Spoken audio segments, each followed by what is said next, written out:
அரவிந்தனை கூப்பிடு. சரிங்கய்யா. ஐயா உன்னை கூப்பிடுறாரு. டைரியில ஏதாவது கிறுக்கினியா? ஐயா ரொம்ப கோவமா இருக்காரு, உன்னை கூப்பிடுறாரு.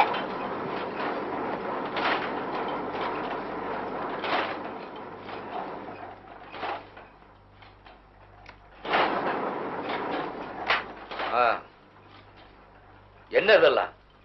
நேத்து 8 ஃபாரம் முடிச்சு ஃபைனல் கமிச்சாச்சு. இப்படி கண்டதையும் கிறுக்கிறதுக்கு தான் நீங்க இருக்கியா? ரேப்பருக்கு ஆர்டர் கொடுக்கலன்னு பையன் சொன்னான், நான் கொடுத்துட்டேன். உன்னை ப்ரூஃப் திருத்த சொன்னா நீ சமுதாயத்தை திருத்த போறியா? 2 ஃபாரம் ப்ரூஃப் திருத்தி மிஷின்ல ஏத்தியாச்சே. என்ன இது? நான் ஏதோ ஒண்ணு கேட்டுக்கிட்டு இருக்கேன், நீ ஏதோ ஒண்ணு சொல்லிக்கிட்டு இருக்கிய. வந்து இன்னைக்கு டெலிவரி பண்ணிட்டு புக்கெல்லாம் கூட ரெடியா இருக்கு. கொஞ்சம் இரு. ஆமா, நான் கேட்டுக்கிட்டே இருக்கேன், நீ என்னமோ வாய்ப்பாடு ஒப்பிக்கிற மாதிரி ஒப்பிச்சுக்கிட்டு இருக்க. நீ என்ன ஒரு முதலாளியாவே மதிக்கலையா? நீங்க எனக்கு முதலாளியா? எனக்கு அப்பா தானே.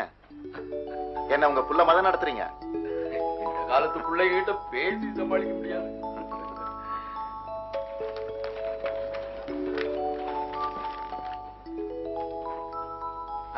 அரவிந்தா,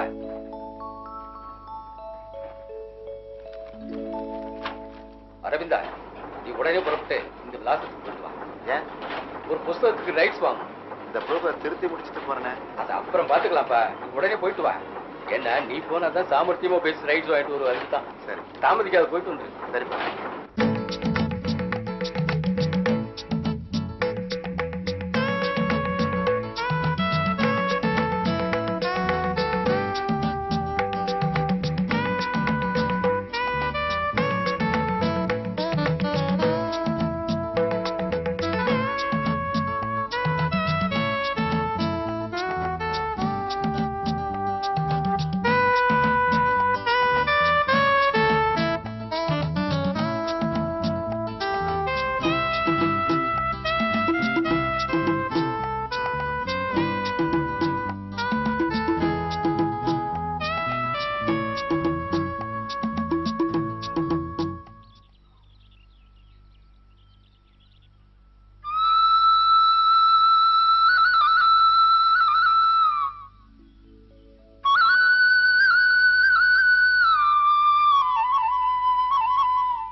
தம்பி, நீங்க யாரு? உங்களுக்கு யாரு வேணும்?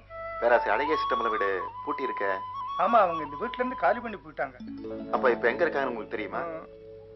பக்கத்து தெருவுல 4ஆம் நம்பர் வீடு. ரொம்ப நன்றிங்க.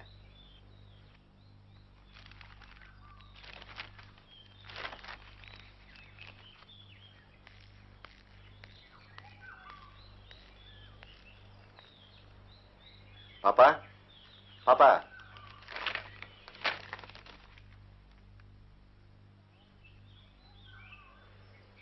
நீங்க யாரு? உங்களுக்கு என்ன வேணும்? பேராசிரியர் அழகிய சிற்றம்பலம். அவரு எங்க அப்பா தான். அவரு செத்து போயிட்டாரு. நீங்க இப்படி உட்காருங்க, நான் எங்க அக்காவை கூப்பிடுறேன். அக்கா, யாரோ வந்திருக்காங்க.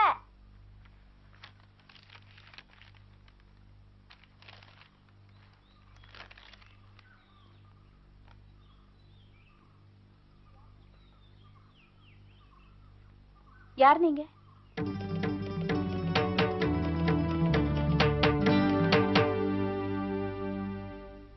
உங்களுக்கு என்ன வேணும்? நான் மீனாட்சி சத்தில இருந்து வரேன். பேராசிரியர் அழகிய சிஸ்டம் தர புத்தகங்களை நாங்க மலிவு வெளியில் வெளியிட விரும்புறோம். உங்க அப்பா எழுத்து தர விற்கிறதுக்கு வேற என்ன இருக்கு? உன்னையும் உன் தம்பி தங்கைகளையும் தான். புத்தக உரிமையை நான் யாருக்கும் கொடுக்கறதா இல்ல. ஐ, ஏன் மேல போயிட்டேனே. எழுத்தாளர் பேனால மைய மட்டும் ஊத்தி எழுதுற, அவங்க ரத்தத்தையும் நிரப்பிதான் எழுதுறாங்க. எல்லா எழுத்தாளர்களும் ஏழைங்கிறதுனால புத்தக வியாபாரிங்க அவங்கள ரொம்ப ஏமாத்துறாங்க. எல்லாரையும் ஒட்டுமொத்தமா எடுத்துரிஞ்சு பேசுறாதீங்க. நான் அப்படித்தான் பேசுவேன். எழுத்தாளங்கிறவன் எழுதும் போது மட்டும்தான் குனியணும். எதுக்காகவும் யாருக்காகவும் அவன் தலை குனிய தேவையில்லை. இன்னும் மேல போயிட்டேனே. மனசு சரியில்லை உனக்கு. நான் இன்னொரு நாள் வரேன். உங்களை மறுபடியும் எதிர்பார்க்க நான் தயாரா இல்ல. அன்னைக்கு மயங்கி விழுந்தீங்களே, அந்த நடுத்தூர்ல உங்க அப்பா கத்து கொடுத்த நல்ல குணங்களையும் விட்டுட்டீங்க போல இருக்கு.